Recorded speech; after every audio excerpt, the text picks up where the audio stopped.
மச்சான் இன்னைக்கு teach me Tamil. Okay. நான் ஒரு தடவை சொன்னா நான் ஒரு தடவை சொன்னேன். இன்னொரு தடவை சொன்னா நூறு தடவை சொன்னேன்.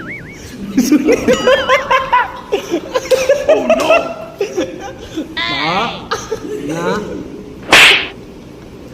ஒரு தடவை சொன்னா ஒரு தடவை சொன்னேன். இன்னொரு தடவை சொன்னா நூறு தடவை சொன்னேன். நல்லா கத்துக்கிடு.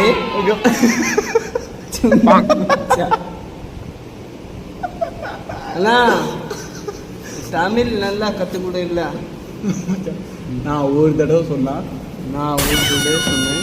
100 தடவை சொன்ன மாதிரி 100 தடவை சொன்ன மாதிரி. என் வலி தனி வலி தனிவலி கொசு தனிவலி கொசு கொசு மஸ்கிட்டோ தமிழ் என்னது?